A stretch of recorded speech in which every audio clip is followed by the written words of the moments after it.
تمہارے بدن میں کچھ اعضاء ان پہ ظلم ہو رہا ہے، ہمیشہ منہ دکھاتے رہتے ہو، کبھی کبھی کچھ مخصوص پارٹس ہیں ان کو بھی دکھا کے گھومتے رہا کرو۔ اچھا یہ بات کر رہے ہیں اسلام میں اتنا دیا اتنا دیا، ابے تم کبھی کبھی اپنے گھر میں بھی جھانک لو، تم نے کتنا دیا؟ پہلی بات تو یہ ہے اونٹ کا پیشاب مصطفیٰ نے سب کو پینے کا حکم نہیں عطا فرمایا۔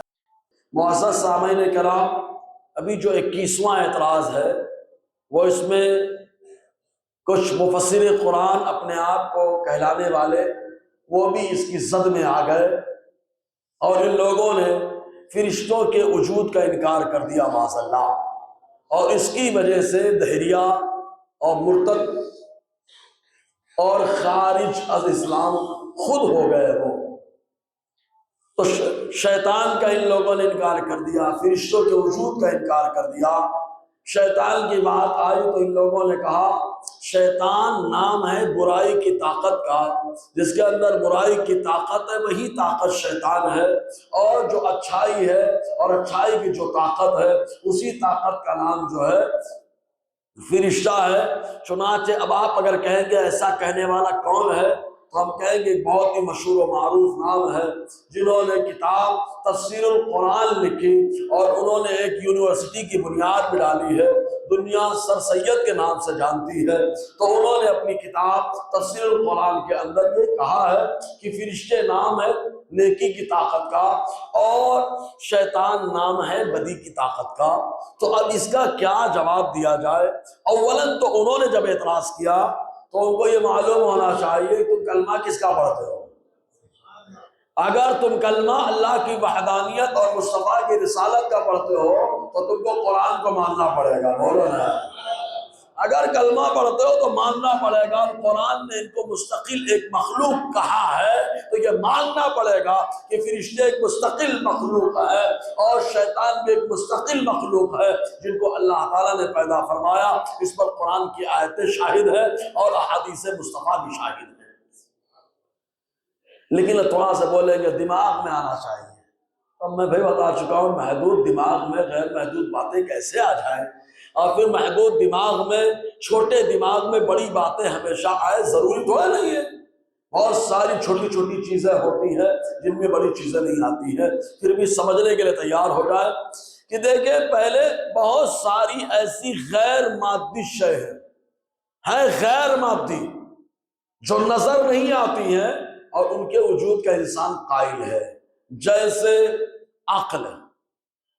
آدمی کے پاس جو عقل ہے وہ غیر مادی ہے، اگر وہ بولے کہ میں دماغ نکالوں گا دماغ ہی عقل ہے تو ہم نے کہا وہ گوشت کا حصہ ہے۔ عقل تو غیر مادی ہے لیکن انسان اس کے وجود کا قائل ہے۔ روح غیر مادی ہے لیکن انسان اس کے وجود کا قائل ہے۔ تو ایسے ہی انسان اللہ تعالیٰ نے فرشتوں کو اور جناتوں کو شیطانوں کو غیر مادی پیدا فرمایا ہے، تو جیسے اور بہت ساری غیر مادی شے ہیں اس کے وجود کے قائل ہو تو یہ بھی غیر مادی مخلوق ہے، ان کے وجود میں آنے میں کون سی قباحت نظر آ رہی ہے؟ تو ان کے وجود کو بھی ماننا پڑے گا۔ بہت ساری غیر مادی اشیاء کے وجود کے آپ قائل ہیں، تو ان دو کے قائل کیوں نہیں؟ سوال یہ ہے، یہ دو رخی پالیسی کیوں آ گئی آپ کے پاس؟ پھر مزید یہ کہ اللہ تبارک و تعالی نے شیطان کو الگ پیدا فرمائے، فرشتوں کو الگ پیدا فرمائے، لیکن انہوں نے کہا نہیں نیکی اور بدی کی قوت کا نام ہے۔ پھر ہم نے کہا بھائی صاحب اگر کوئی آپ کو چاٹا مار دے تو اس کو پلٹ کے مارنا مت۔ بولے کیوں؟ ارے بھائی برائی کی طاقت نے مارا ہے، وہ انسان نے تو نہیں مارا ہے۔ برائی کی طاقت نے مارا ہے تو انسان نے نہیں مارا۔ اور اگر کوئی آدمی اچھائی کرتے تو اس کی تعریف مت کرو، کیوں؟ ارے بھائی اچھائی کی طاقت جو اس کے پاس ہے، اس اچھائی کی طاقت نے اس سے اچھائی کروایا، وہ انسان تو نہیں اچھائی کر رہا۔ یہ بھی ماننا پڑے گا، یہ بھی لازم آتا ہے۔ پھر دوسری بات، اللہ تبارک و تعالی موجود ہے اگرچہ نظر نہیں آتا، اس نے نظام کائنات کو سنبھالنے کے لیے کام کرنے کے لیے فرشتوں کو پیدا فرما دیا ہے۔ مثال کے طور پر ایک بادشاہ ہوتا ہے، بادشاہ اگرچہ طاقت رکھتا ہے اکیلے کام کرنے کی، بہت سارے کام اکیلے وہ کر سکتا ہے، بہت ساری چیزیں وہ اکیلے اٹھا سکتا ہے، لیکن وہ بندوں کو رکھتا ہے اٹھانے کے لیے۔ اب آج کے دور میں کیا سمجھانا، جس دور میں موبائل اٹھانے کے لیے بھی نوکر رکھے جاتے ہیں۔ آج کے دور میں کیا سمجھانا، جس دور میں جج کے سامنے کاغذات پیش کرنے کے لیے پیشکار موجود ہوتا ہو۔ تو اللہ تبارک و تعالیٰ بادشاہ ہے، ہر کام کرنے پر قادر ہے جو وہ چاہتا ہے، لیکن اپنے کام کو انجام دینے کے لیے فرشتوں کی جماعت کو پیدا فرما دیا ہے۔ منظم سسٹم چلانے کے لیے اللہ تعالیٰ نے فرشتوں کی جماعت کو پیدا فرمایا، اور ایسے ہی اللہ تبارک و تعالیٰ نے انسان کی آزمائش کے لیے جو ہے شیطان کو پیدا فرما دیا۔ بہرحال تحقیقی جواب تو یہی ہے، کیونکہ اپنے آپ کو مسلمان کہنے والے لیے اعتراض کیا تو اس کا جواب یہی ہے کہ کیا قرآن پر ایمان نہیں ہے تمہارا، حدیث پہ نہیں ہے ایمان تمہارا؟ جو قرآن اور حدیث کو مانتا ہے اس کو ماننا پڑے گا، فرشتے بھی موجود ہیں اور شیطان کو بھی اللہ نے پیدا فرمایا ہے۔ ٹھیک ہے، بہت آسان سا اعتراض ہے، لیکن اب 22واں اعتراض والا ٹیڑھا ہو جائے گا۔ 22واں اعتراض سننے سے پہلے ایک حدیث سن لیں، اور اس سے پہلے برکت کے لیے ایک بار درود پاک جھوم کر کے پڑھ لیں۔ صلی اللہ علیہ وسلم، صلاۃ و سلام علیک یا سید یا رسول اللہ صلی اللہ علیہ وسلم۔ یہ حدیث بخاری، مسلم، بہت ساری کتب حدیث میں مل جائے گی۔ دو قبیلے، ایک کا نام تھا اکل اور دوسرے قبیلے کا نام تھا ارینا۔ قبیلہ اکل اور ارینا کے لوگ مل جل کر کے مدینہ طیبہ آئے، اور مدینہ طیبہ جس کے بارے میں مصطفیٰ نے یوں کہہ دیا، اللہ نے میرے شہر کو سراپا شفا بنا دیا ہے، سراپا شفا بنا دیا ہے۔ یہ لوگ وہاں آئے تو ان کو بیماری ہو گئی، جبکہ حدیث میں حضور نے فرمایا کیا، مدینہ بھٹی ہے، یہ مٹی کو اور لوہے کو الگ جیسے بھٹی کر دیتی ہے، ویسے ایمان کو ایک دم کلیئر اور صاف ستھری کر دیتا ہے میرا مدینہ، یہ آقا علیہ السلام نے فرمایا۔ تو یہاں پر یہ لوگ آئے، اور آئے تو ان کو پیٹ پھولنے کی بیماری ہو گئی۔ مصطفیٰ کو معلوم ہو گیا خبیث طبیعت ہو گئی، اس لیے آقا علیہ السلام نے فرمایا لے کے جاؤ ان کو باہر یہاں سے، جہاں ہمارے اونٹ باندھے جاتے ہیں وہاں لے کر کے جاؤ، وہاں اونٹوں کا دودھ بھی پلاؤ اور اونٹوں کا پیشاب بھی پلاؤ۔ پوری حدیث سن لے پہلے۔ آقا علیہ السلام نے روانہ کر دیا، قبیلہ عقل اور ارینا کے لوگ وہاں پر پہنچے، بیمار تھے، گئے، اونٹوں کا دودھ پیا، اونٹوں کا پیشاب پیا، اور جب پیشاب پی لیا، دودھ پی لیا، اللہ نے ان کو شفا دے دیا، صحت و تندرستی پا گئے۔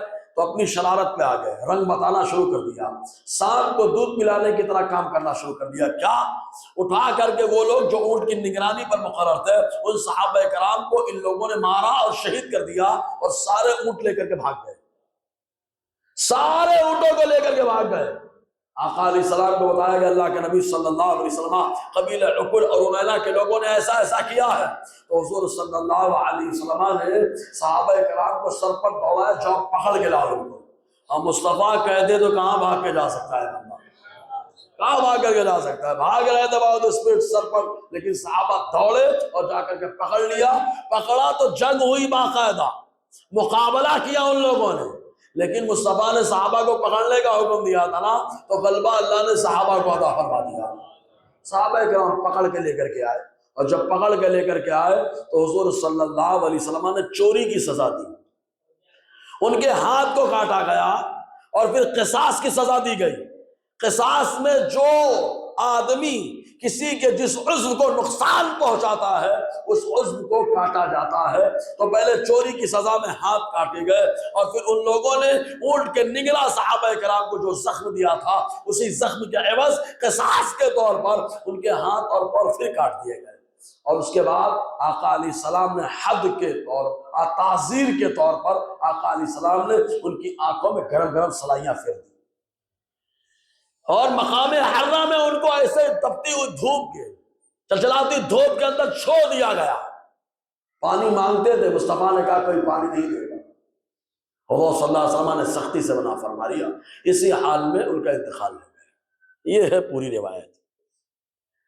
ویسے تو بہت سارے لوگ اعتراض کرتے ہیں، لیکن اصل ناستک کا اعتراض یہ ہے، تم ہمارے یہاں گائے کا کوئی پیشاب پی لیتا ہے تو برا مان جاتے ہو، لیکن اونٹ کا پیشاب پینے کا تو حکم دیا گیا ہے۔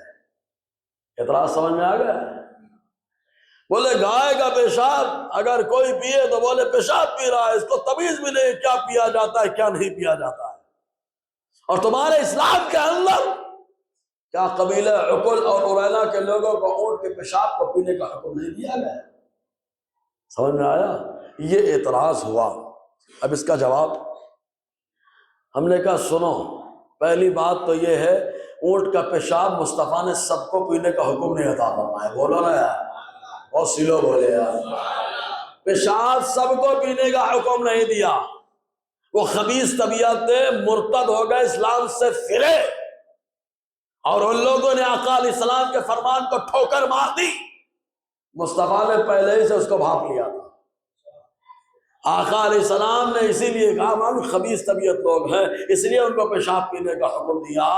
تو یہ عام حکم نہیں تھا، خاص تھا، خاص، خالی انہی کے لیے تھا۔ اب اگر کوئی رومال سر پہ رکھ کر کے یا جبہ پہن کر کے پیتا ہے تو اس خاص حکم کی مخالفت کرتا ہے، کیونکہ مصطفیٰ نے اس کو اس میں شامل نہیں کیا ہے۔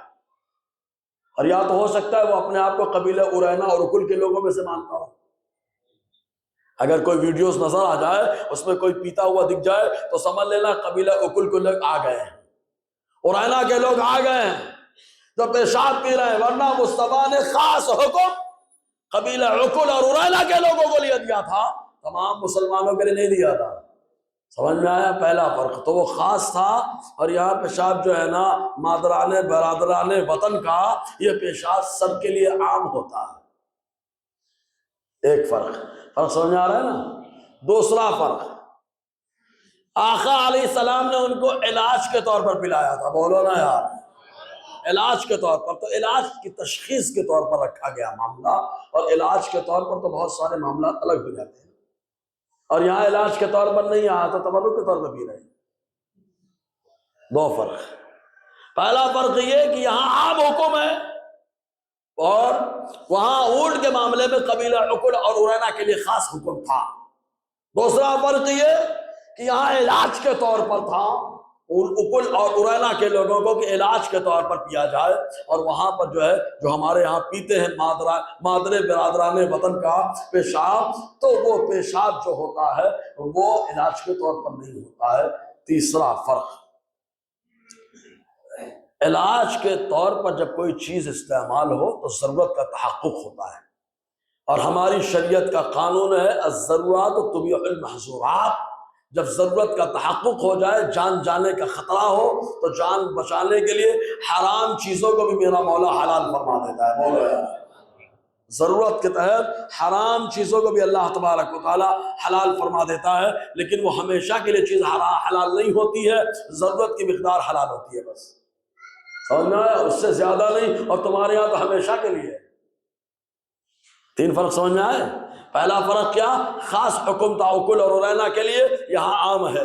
وہاں پر علاج کے لیے تھا، یہاں عام ہے۔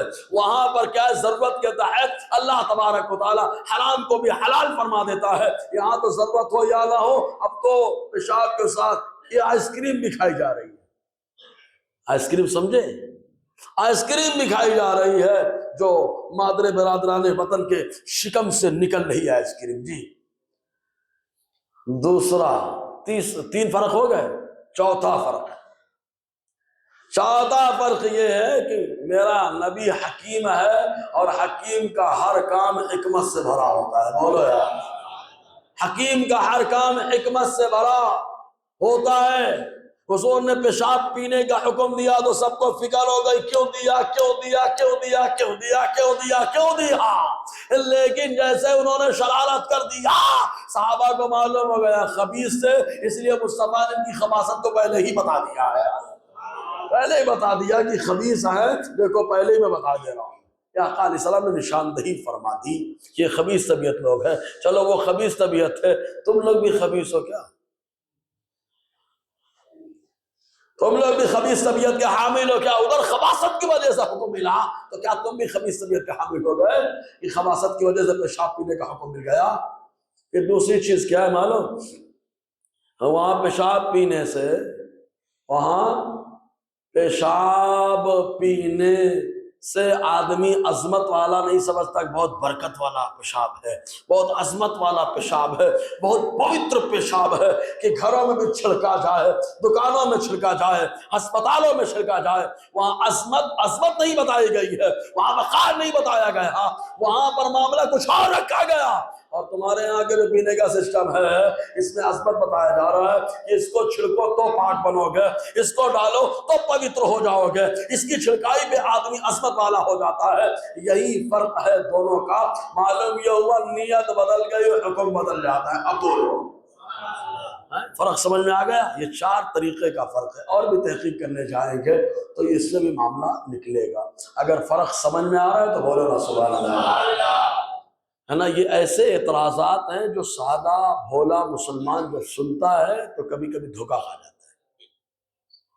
میں کسی کی آستھا پہ انگلی نہیں اٹھاتا، ان کا اپنا اپنا مسئلہ ہے، لیکن آپ کی آستھا اور ہماری آستھا میں فرق کیا ہے یہ بتا رہا ہوں۔ سمجھ رہے نا؟ دونوں کی آستھا میں کتنا فرق ہو جاتا ہے۔ ایک اور 23واں اعتراض ہے، تو ابھی لاجیکل، ابھی آخر میں بڑے خطرناک اعتراض آئیں گے، سیدھے سیدھے چل رہے ہیں۔ 23واں اعتراض یہ ہے کہ یار حجر اسود کو مسلمان چومتا ہے، اے کاش ہر مسلمان کو اللہ چومنے کا موقع عطا فرما دے۔ حجر اسود کالے پتھر کو جا کے بڑے ادب سے چوم رہے ہیں، نہیں چوم رہے تو دوری سے ہاتھ لگا رہے ہیں، استیلاء۔ بولے ایک پتھر وہ بھی ہے، اور وہیں پر 360 پتھر اور بھی تھے۔ ان 360 کو مانو تو شرک ہو جائے، اور ایک پتھر کو مانو تو ایمان ہو جائے، یہ کون سی بات ہو گئی ہے؟ اعتراض سمجھے؟ پتھر وہ بھی تھے، پتھر یہ بھی ہے۔ ان 360 میں سے کسی ایک کو مانو تو بولے ایمان چلا گیا، شرک ہو گیا، کہ ایمان سے نکل گیا بندہ۔ لیکن ایک پتھر حجر اسود ہے، اس کو مانو تو ایمان باقی رہتا ہے۔ یہ کیوں ایسا؟ تو ہم نے کہا پیارے، ان 360 کو لوگوں نے خدا مانا تھا، ہم حجر اسود کو خدا نہیں مانتے ہیں، ہم تو قبلہ عبادت مانتے ہیں یار، ہے نا؟ قبلہ عبادت میں فرق ہے، سامنے جس کے ہم آئے وہ قبلہ ہے، تو ہم لوگ خدا نہیں مانتے ہیں، خدا نے اس کو قبلہ بنا دیا، ہم یہ مانتے ہیں۔ اگر سمجھ میں آئے تو بولو سبحان اللہ۔ وہ 360 خدا مان لیے اس لیے شرک ہو گیا، اور ہم نے حجر اسود کو خدا نہیں مانا، خدا کے بنانے سے اس کو قبلہ عبادت مانا ہے یار۔ ٹھیک ہے، ایک فرق۔ دوسرا فرق،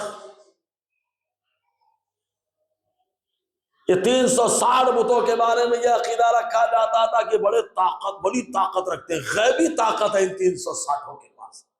ان 360 سے سمجھ لینا کیا بتا رہا ہوں، ان 360 کے پاس غیبی طاقت ہے، بڑے پاورفل ہیں، بڑے پاورفل ہیں۔ اس لیے گڑبڑ ہو گئے کہ بڑے پاورفل ہے اور خود ان کا پاور ان کے پاس سے آ گیا، کسی نے ان کو دیا تھوڑے نہیں ہے۔ اور ہم حجر اسود کے بارے میں ایسا عقیدہ نہیں رکھتے ہیں، ہم تو یہ رکھتے ہیں کہ حجر اسود کو میرے اللہ نے عظمت عطا فرما دی ہے نا؟ اور اس کا اظہار خود حضرت عمر فاروق رضی اللہ تعالی عنہ کا قول کرتا ہے۔ بخاری شریف کی حدیث پاک ہے، کہتے اب عمر رضی اللہ تعالی عنہ حجر اسود کے پاس آئے، اور آنے کے بعد فقبلوا، حجر اسود کو چوم لیا۔ حجر اسود کو کیا کیا؟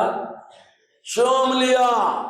اور جیسا ہی چوما تو چومتے ہوئے کہا انی اعلم انک حجر لا تضر ولا تنفع ولولا انی رأیت النبی صلی اللہ علیہ وسلم یقبلک ما قبلتک۔ اے حجر اسود، ہمیں معلوم ہے نہ تو نقصان پہنچاتا ہے تو نہ نفع پہنچاتا ہے، اگر میں نے مصطفیٰ کو تجھے چومتے ہوئے نہیں دیکھا ہوتا تو میں کبھی تجھے نہیں چومتا۔ معلوم یہ ہوا مصطفیٰ نے اس کو چوما ہے، اس لیے ایمان والا اس کو چومتا ہے، اس لیے ایمان والا اس کو چومتا ہے کیونکہ مصطفیٰ نے چوما ہے بس۔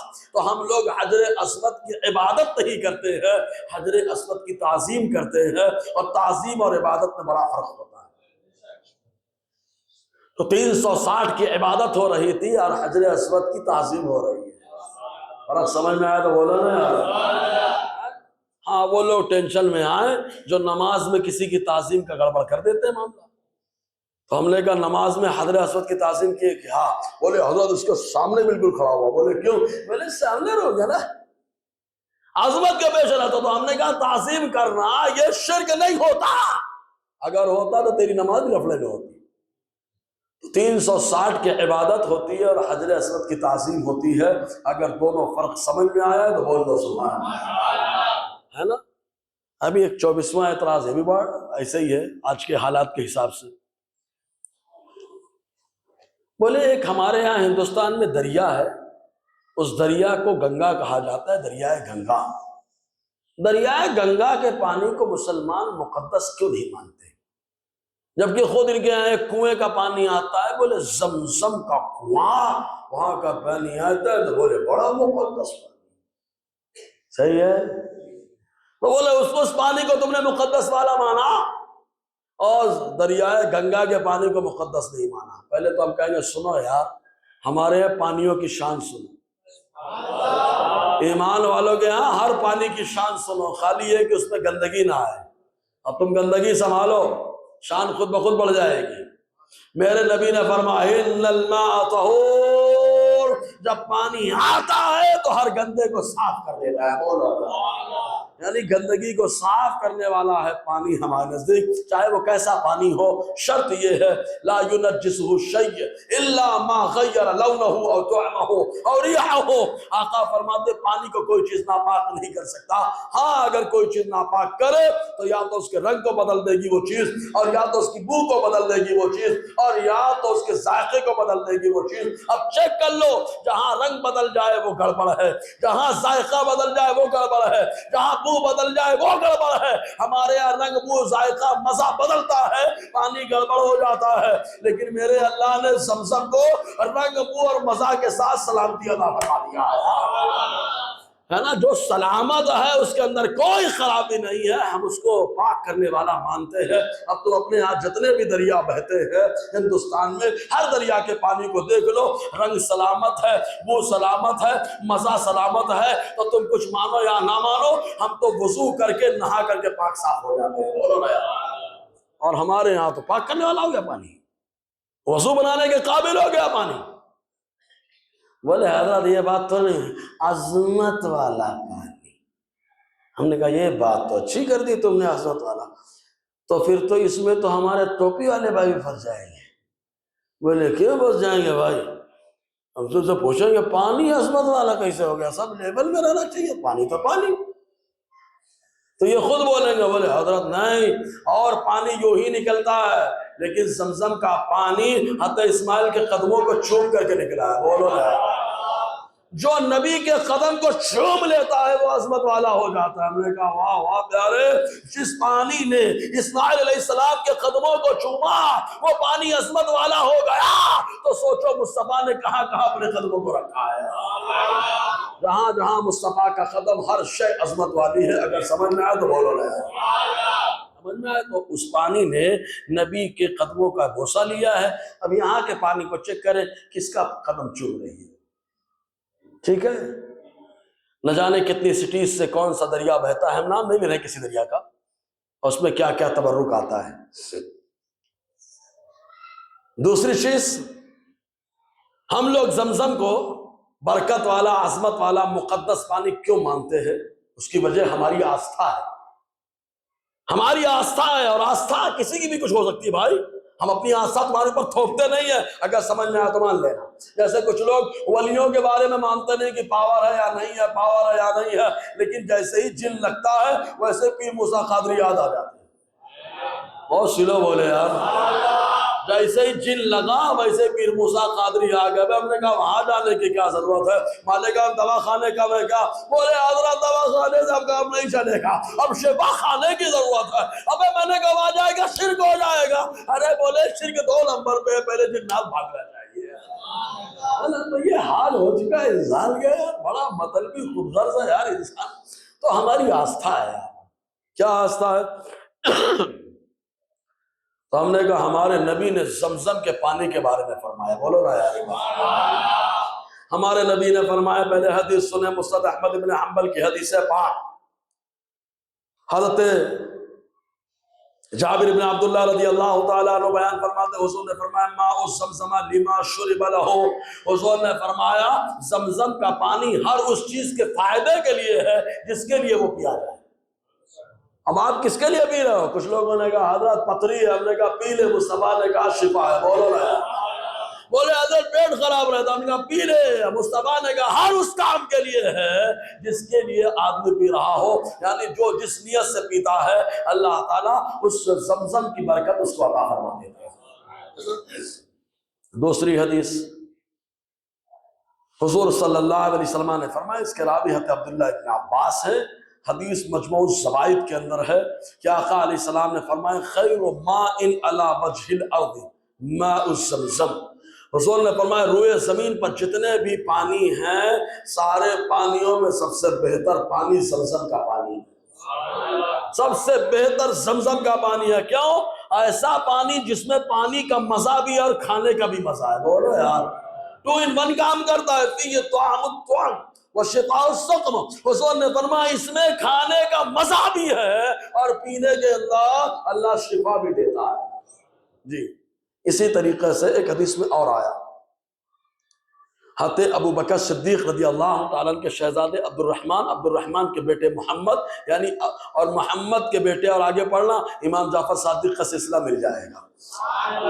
تو محمد رضی اللہ تعالیٰ عنہ سے مروی کہتے میں عبداللہ ابن عباس کے پاس بیٹھا تھا، اتنے میں ایک آدمی آیا، عبداللہ ابن عباس سے پوچھا کہاں سے آ رہے ہو؟ اس نے کہا میں زمزم کے کنویں کے پاس سے آ رہا ہوں۔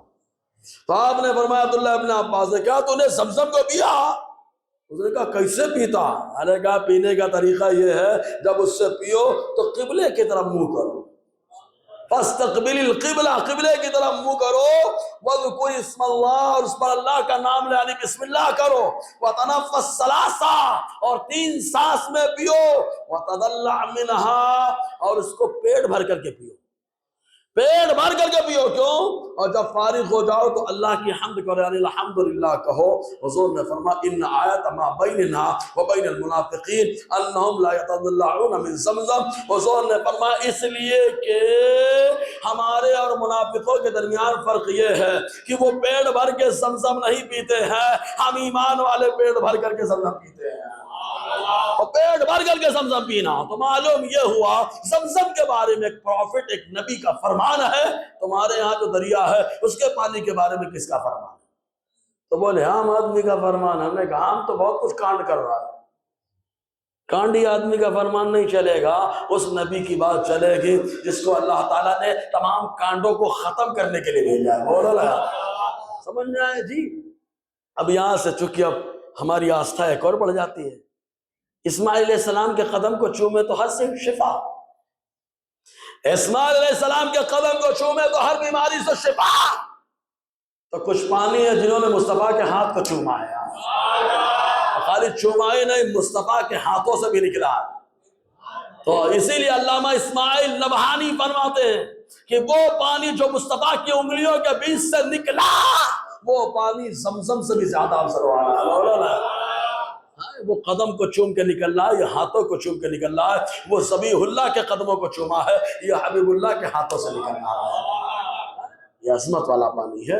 اور مزید یہ کہ جب ذبیح اللہ کے قدم کو چوم کر نکلے زمزم تو یہ عظمت آ جائے، تو میرے نبی نے کہا نا، جب ذبیح اللہ کے قدم میں اتنا پاور اللہ نے رکھا ہے تو حبیب اللہ کے قدم میں اللہ نے کتنا پاور رکھا ہوگا یار۔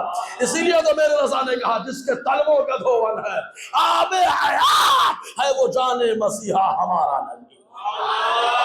جی اب یہ 3 اعتراض تو ایسے ہی تھے، ابھی چوتھا اعتراض بڑا تھوڑا سا ٹف ہے،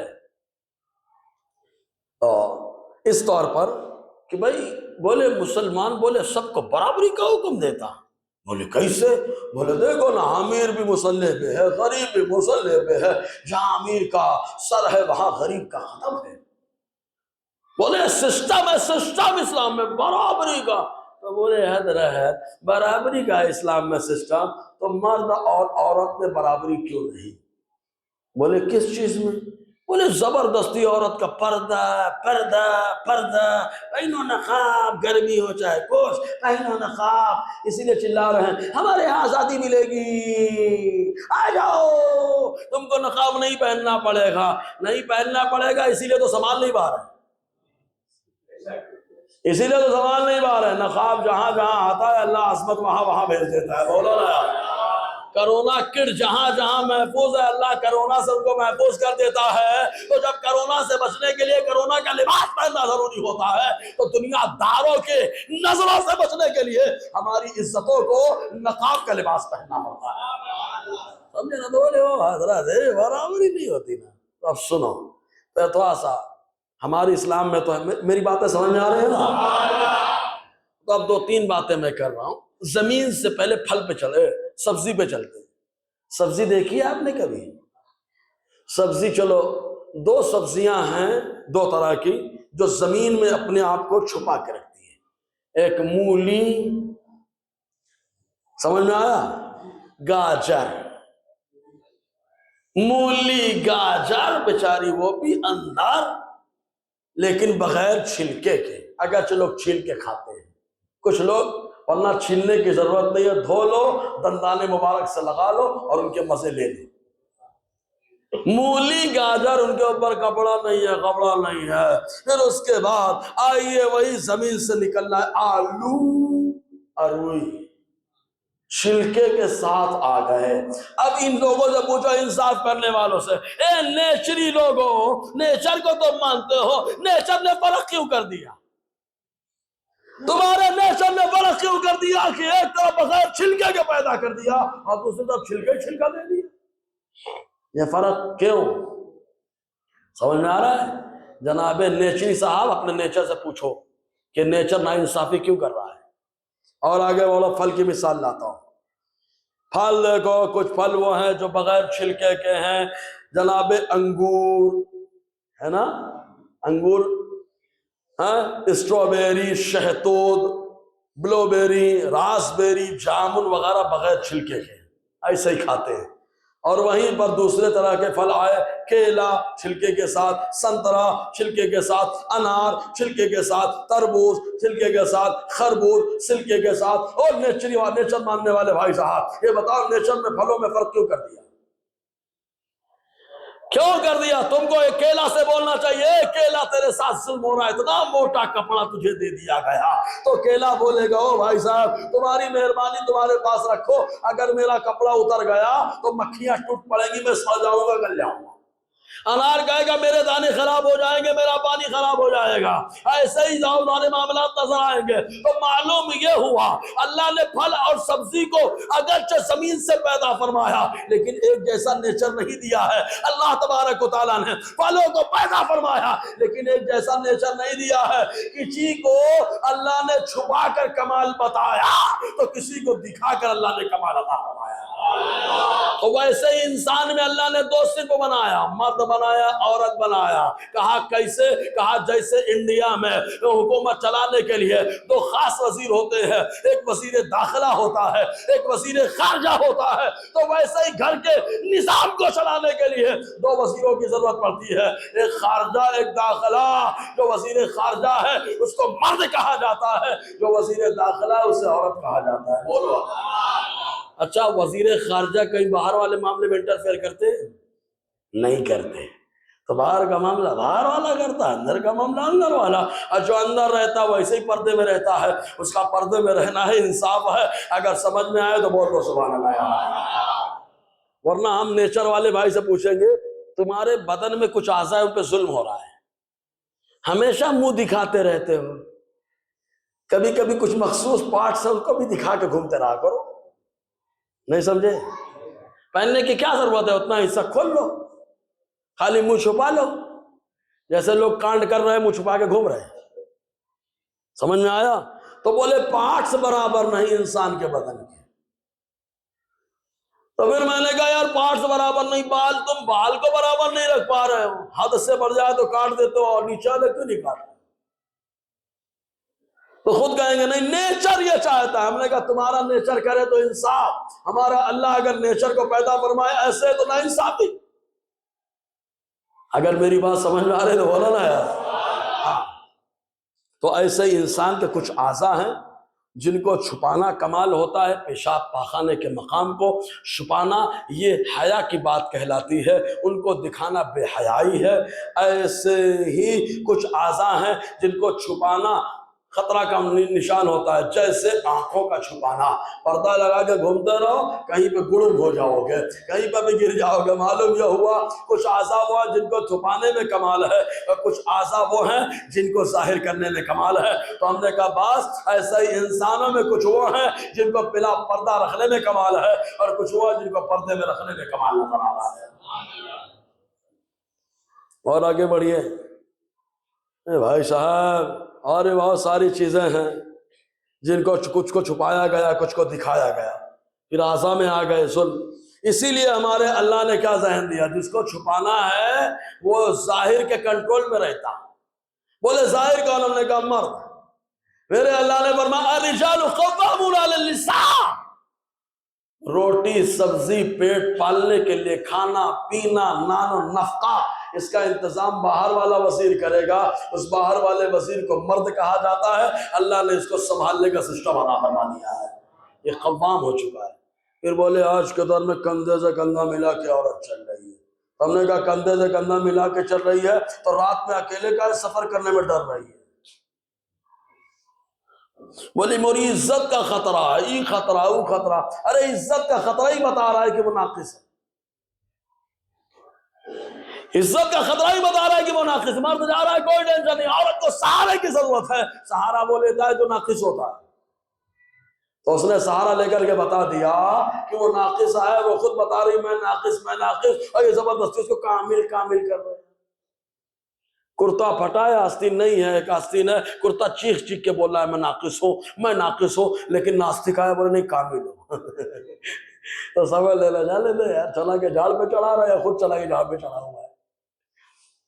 تو اللہ تبارک و تعالیٰ نے یہ سسٹم رکھا۔ اور آگے بڑھو، ابھی ناستک لوگوں سے میرے کچھ سوال اسی معاملے میں۔ حمل سے مرد کیوں نہیں ہوتا یار؟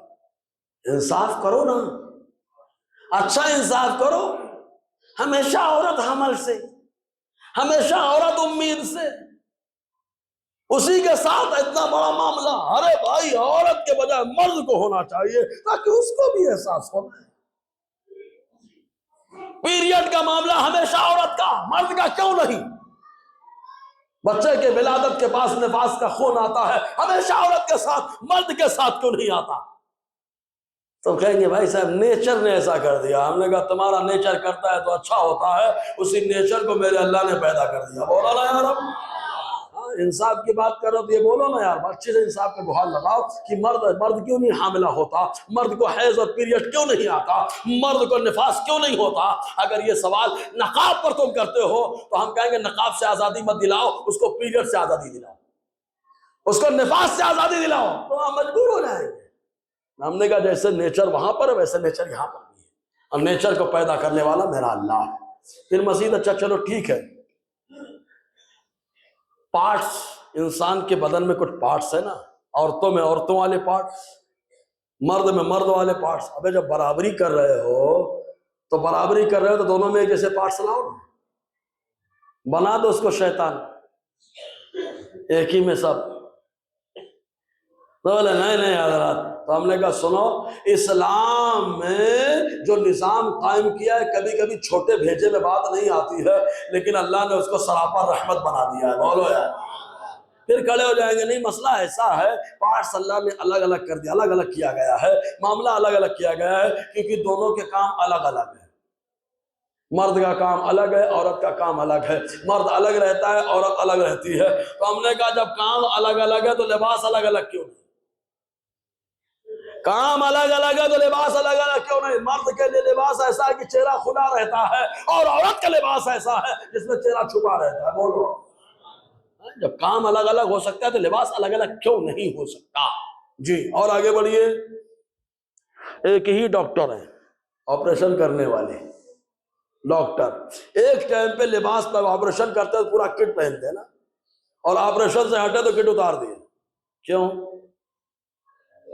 تو بولیں گے حضرات یہ آپریشن کے ٹائم پہ اس لیے پہنتے ہیں تاکہ انفیکشن نہ ہونے پائے، نہ ہم کو نقصان ہو نہ مریض کو نقصان ہو۔ ہم نے کہا واہ واہ، انفیکشن سے بچنے کے لیے لباس کا پہننا اور اپنے آپ کو چھپانا ضروری ہے، حالانکہ خود مرد ہو کے پردہ کر رہے ہیں، چہرہ بھی چھپا لیا، بدن بھی چھپا لیا، کیوں؟ کہا انفیکشن سے بچنا اس لیے ہے۔ تو ہم نے کہا بدکاری وغیرہ کے انفیکشن سے بچانے کے لیے پردے کے لباس کا ہونا عورت کے لیے بہت ضروری ہوتا ہے۔ جیسے یہاں انفیکشن سے بچانا ہے، وہاں انفیکشن سے بچاؤ، وہاں پر جو ہے بیماری کا انفیکشن ہے، یہاں عزت کا جانے کا انفیکشن ہے۔ تو یہاں پر وہ لباس کی ضرورت ہے، وہاں پہ وہ لباس کی ضرورت، جہاں جان کا خطرہ ہے وہاں لباس، اور جہاں عزت کا خطرہ ہے وہاں پر بھی لباس۔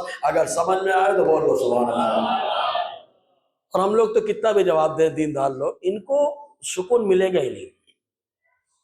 یہ بندر یہاں سے بیٹھے رہیں گے، یہاں پکڑ میں آ جائیں گے نا، رسی سے پاؤں چھلا کر دوسری شاخ پہ کود جائیں گے دھڑ سے، جا کے وہاں بیٹھے گے، وہاں پکڑو تو وہاں سے کود کے دوسرے میں، یعنی ادھر ادھر کود پھان کرتے رہتے ہیں۔ لباس پہ ہم نے دوڑایا تو پہنچ کر کے آ گئے کہاں؟ بہت انصاف کی بات کرتے ہو مولانا، تو دیکھو پراپرٹی میں بچیوں کو آدھا، بچے کو پورا، کہاں انصاف؟ ادھر سے دوڑایا ادھر بھاگ گئے۔ اب ان کو کیا معلوم ہے یہ رضا کے نیزے کی مار ہے، تم جہاں جہاں جاؤ گے وہاں وہاں آئیں گے۔ ڈرتا وہ ہے جس کو معلوم نہیں رہتا، اور جو جس کے پاس اللہ علم دے دیتا ہے۔ اسی لیے کہتا ہوں علم کا ہونا بڑا ضروری ہے۔ پڑھائی کرو، بچوں کو پڑھاؤ، سمجھاؤ، 10ویں 12ویں سے کچھ نہیں ہوتا، تو نارمل ہو گئی ہے پڑھائی، آگے پڑھاؤ، دیندار بناؤ۔ جو بچے کو آگے پڑھائے گا وہ آگے بڑھے گا۔ دنیا آگے بڑھ رہی ہے، مسلمان کیوں پیچھے آ رہا ہے؟ معلوم ہے جس کو جتنا دبایا جاتا ہے وہ قوم اتنی ترقی کرتی ہے، لیکن مسلمان کیوں نہیں ترقی کر رہا ہے؟ اس کو دبانے کے باوجود کیوں آگے نہیں بڑھ رہا؟ اس کو دبانے کے باوجود اس کو تو آگے بڑھنا چاہیے۔ مسلمان کی فطرت تو اسپرنگ کی طرح ہے، تم جتنا دباؤ گے چھوڑو گے اتنی بلندی پہ جائے گی۔ بولو نا یار، یہ معاملہ ہے۔ اسلام وہ پودا ہے نا، تو معاملہ ہے بڑا بہرحال۔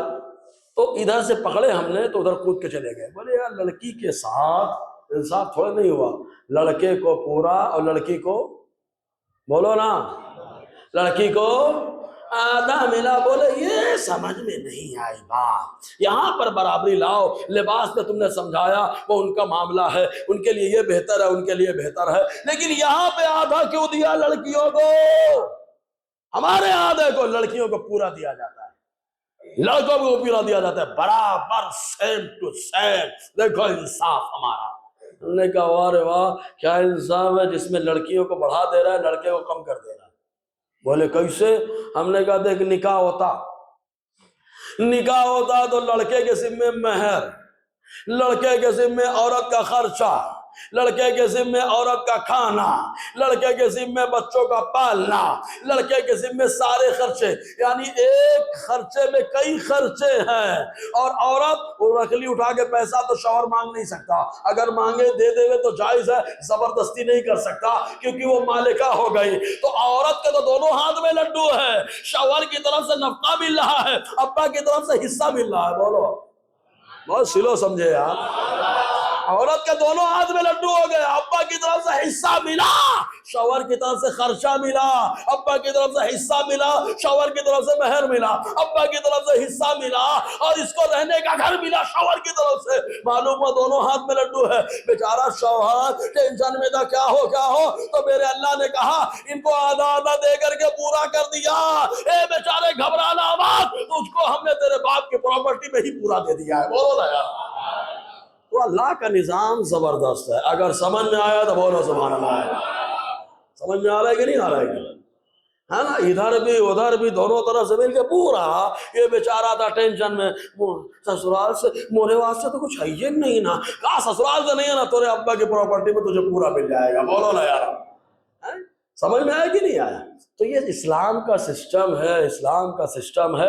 اس سسٹم کے اندر اللہ تعالیٰ نے ایسا انصاف رکھا ہے، برابری کمال نہیں ہے، انصاف کرنا کمال ہے۔ سمجھ میں آیا؟ ورنہ بولو کہ انسان ناٹا کیوں ہے، سب برابر رہنا چاہیے، level level level level level. یہ ناٹا کیوں ہے، یہ لمبا کیوں ہے، ابے یہ درمیانہ کیوں ہے؟ ابے یہ کون سی بات ہو گئی؟ کمال یہ نہیں ہے کہ ناٹا، لمبا اور درمیانہ، کمال یہ ہے کہ ان کے ساتھ برتاؤ کیسا ہے۔ برتاؤ انصاف والا ہونا چاہیے. تو اسلام نے لڑکیوں اور لڑکوں دونوں کے ساتھ انصاف کیا ہے. ایسا نہیں ہے کہ خالی لڑکیوں کو بتا رہے ہو کہ آدھا دیا، نہ لڑکیوں کو دونوں طرف سے دیا ہے. سمجھ میں آیا کہ نہیں آیا ہے؟ جی. دوسرا، اچھا عورت بیمار ہو تو خرچہ کون کرے؟ ارے تو بولو نا یار. بیچارہ شوہر خرچہ کتنا، اماں کا خرچہ شوہر پر، ابا کا خرچہ شوہر پر، بیوی کا خرچہ شوہر پر، بچوں کا خرچہ شوہر پر، بچی کا خرچہ شوہر پر، شادی کرے ابا، خرچہ لگائے ابا. یعنی ایک آدمی خرچے کئی ہو گئے. اور عورت کو کیا، اگر ملا کچھ دے تو سبحان اللہ، نہیں دے تو ماشاء اللہ، لیکن ان کو تو خرچہ کرنا پڑے گا، کمانا پڑے گا. تو اسلام نے کیا انصاف کیا؟ او محترمہ، تم کو تمہارا شوہر بھی دے رہا ہے، اب ابا انتقال کریں گے تو بھائی کو تمہارے پورا دے دیا جائے گا اور تم کو آدھا. کیوں؟ کہا آدھا کہاں سے ملے گا؟ کہا آدھا جو تمہارا شوہر دے رہا وہ کہاں ہے؟ بولو نا. تمہارا شوہر دے رہا تھا، پورا ہو گیا. جی. مزید ایسے ہی اسلام نے انصاف کا ذہن دیا ہے. دو لڑکے ہیں، ایک بچہ کسی پہ خرچہ ہی نہیں کرتا اور ایک بچہ پورے گھر کا خرچہ اٹھا رہا ہے. تو انصاف کیا کہتا ہے؟ کس کو زیادہ دینا چاہیے؟ جو خرچہ نہیں کرتا اس کو، یا جو پورے گھر کا خرچہ دے رہا ہے اس کو؟ ڈر رہے ہیں کیونکہ اکثر گڑبڑ کا معاملہ رہی ہے. میں کسی بیٹو نہیں سمجھا رہا خالی بھائی چلو بچہ ہٹا دو یار. اسکول میں 2 ٹیچر ہیں سر، 2 ٹیچر ہیں.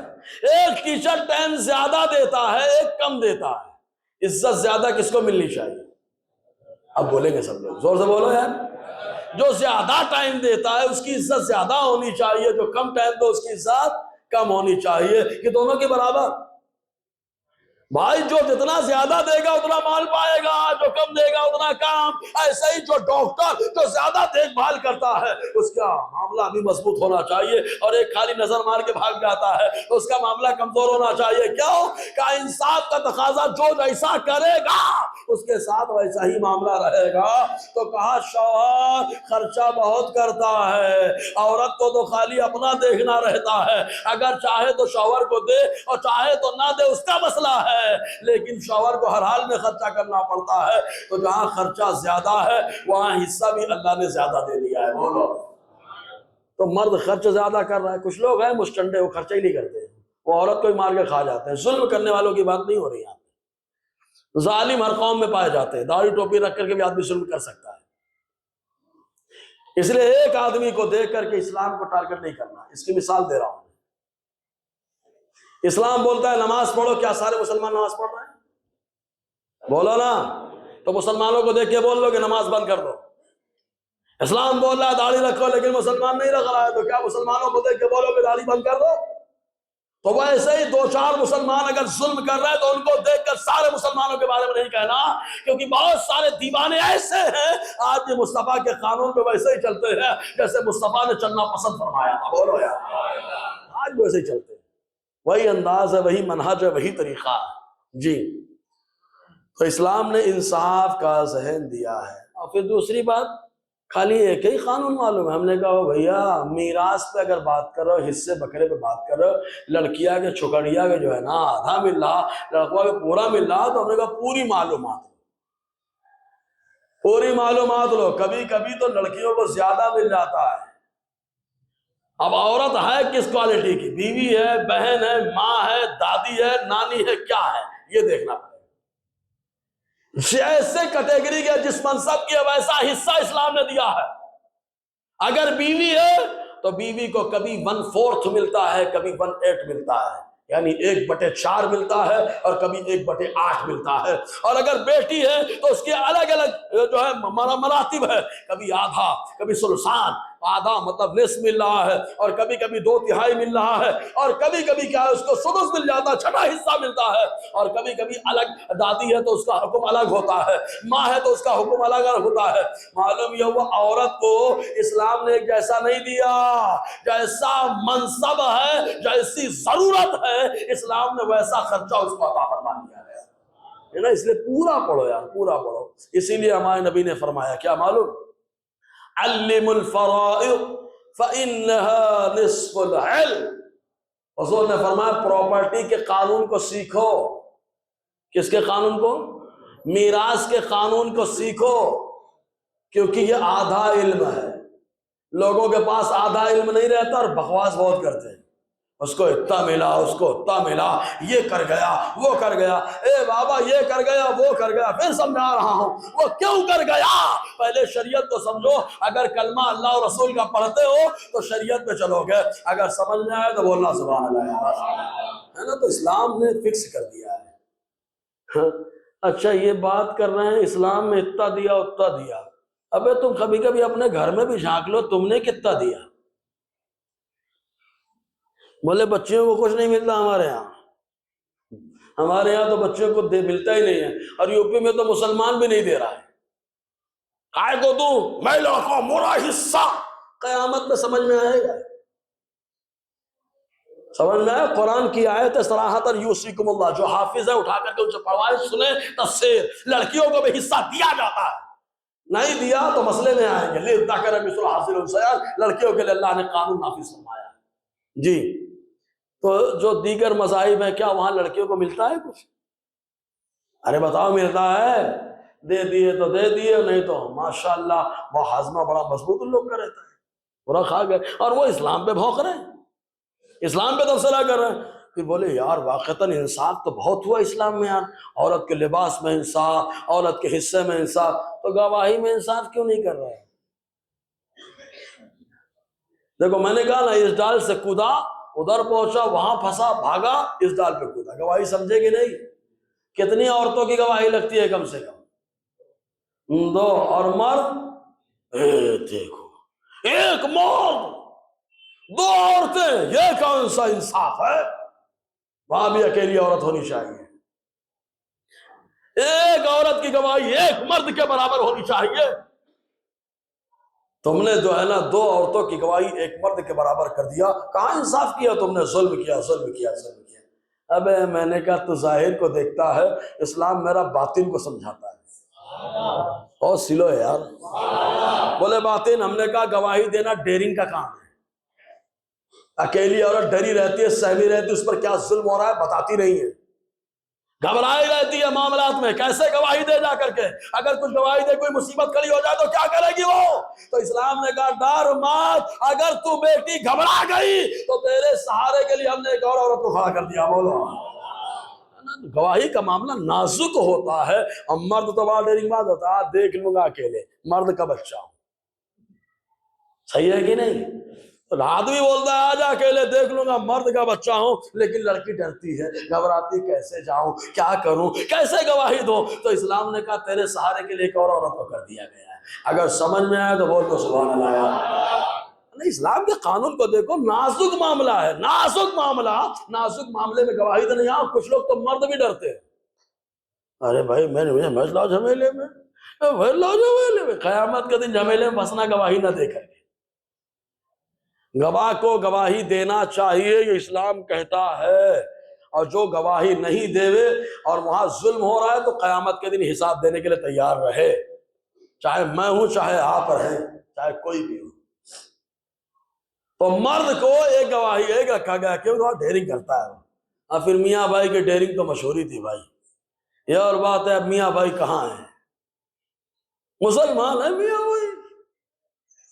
پہلے اکیلے 2 آ گئے، داڑ ہو گیا تھا، میاں بھائی مارنے کا چلا گیا. اچھا منہا خلقناکم وفیہا نعیدکم میں آ چکا ہے، سو رہا ہے. مسلمان اپنی بہادری کے نام پہ جانا جاتا تھا. معلوم ہے مسلمان کمزور نہیں ہے، آج بھی مولا علی کو مانتا ہے. بولو یار. کچھ نہیں اٹھا، پہلے پہلوان کچھ نہیں اٹھتا تھا، خالی بولتا تھا یا علی، اللہ کرم کرتا تھا یار. اور اب تو یا علی بول دیے تو ڈائریکٹ ایمانی سے نکال ڈالیں گے. جبکہ سورہ مائدہ میں آیا، سنو سورہ مائدہ میں اللہ فرماتا ہے انما ولیکم اللہ ورسولہ والذین آمنوا الذین یقیمون الصلاۃ ویؤتون الزکاۃ وهم راکعون. اللہ فرماتا ہے تمہارے مددگار کون کون ہیں؟ تو اللہ خود فرما رہا ہے 1 نمبر پہ تمہارا اللہ ہے. بولو نا. اللہ ہے اللہ کا پھر کا رسول اللہ کا کون کا ولی اللہ بولو ولی اللہ جب ولی مدد کرنے ولی کا مانا یہ مددگار یہ بولے ولی ولی ارے بھائی کیا وصال کے بعد ابے میں نے کہا ولی صفت مشبہ ہے کوئی مولوی بیٹھا ہو تو سن لے ہوئے یا جہاں سے بھی سننا سنا ہے صفت مشبہ کیا حدوث کو بتاتا ہے یا تجدد کو بتاتا ہے یا صفت مشبہ کا لفظ آتا ہے تو ہمیشگی کو بتاتا ہے تو ہمیشگی کو بتاتا ہے ہم نے کہا بس معلوم ہو گیا اللہ ہمیشہ مددگار رسول اللہ مددگار ولی بھی ہمیشہ مددگار بولو نا لفظ ولی صفت مشبہ ہے لفظ ولی بولو نا کیا ہے صفت مشبہ ہے تو کس کو بتاتا ہے استمرار اور دوام کو بتاتا ہے جی پھر کود کے آ گئے بولے گواہ ابھی میں نے کہا سنو وہ ٹینشن کا معاملہ تھا اس لیے عورت کو رکھ دیا گیا اور کچھ جگہ تو مرد کی گواہی چلتی ہے ہی نہیں اسلام میں خالی عورت کی گواہی چلتی بھائی تو نے خالی یہاں دیکھا کہ برابر کر دیا ابے برابر اس لیے کر دیا کہ ڈرے نہ ایک سپورٹ میں کھڑی ہو جائے لیکن کچھ جگہ ہمارے اسلام میں خالی عورت کی گواہی چلتی ہے مرد آتا ہی نہیں بولے کون سی گواہ بولے عورت امید سے ہے اب وہ عورت امید سے اکیلے بتائے گی کہ بہت ڈھیر عورتیں بتائیں گی زور سے بولو شادی شدہ لوگ اہلیہ نے کہا خوشخبری بولے کیا بولے امید سے ہوں اکیلے گواہی نہیں چلتی اکیلی یہ گواہی دے رہی ہے مان لے رہا ہے بندہ اوہو وہاں پہ مرد کی گواہی کیوں نہیں کہا اسلام ہے اسلام نے بتایا موقع کی نزاکت سے حکم لگتا ہے یہاں عورت کے اکیلے گواہی چل رہی ہے وہاں خطرہ تھا تو عورت کے سپورٹ میں دوسری عورت کو اسلام نے کھڑا کر دیا ہے نا اور آگے بڑھیے دودھ کا مسئلہ رضاعت کا میں نے اس کو دودھ پلایا عورت بول رہی میں نے دودھ پلایا میں نے دودھ پلایا میں نے دودھ پلایا اس میں یہ میرا دودھ کا بیٹا ہے میرا دودھ کا بیٹا ہے اکیلے نہیں چلیے گواہی ایک صاحب ہے بولے دو لاؤ نا اسلام میں دو ہے ہم نے کہا اسلام کا قانون ہے اس کی اکیلے گواہی یہاں پہ چل جائے گی اگر سمجھ میں آئے تو بول دو اور آگے بڑھے حیض نفاس یہ سب معاملات میں اکیلی عورت کی گواہی چل رہی یہ ہے اسلام کا معاملہ یہ ہے اسلام کا معاملہ تو پھر دوسری چیز کیا ہے معلوم عورتوں کو دو کیوں رکھا گیا معلوم کچھ ایسے معاملات آتے ہیں کہ عورت دوسرے کے سامنے اپنے معاملات ظاہر نہیں کر پاتی ہے تو سپورٹ کے لیے دوسرے کی ضرورت پڑتی ہے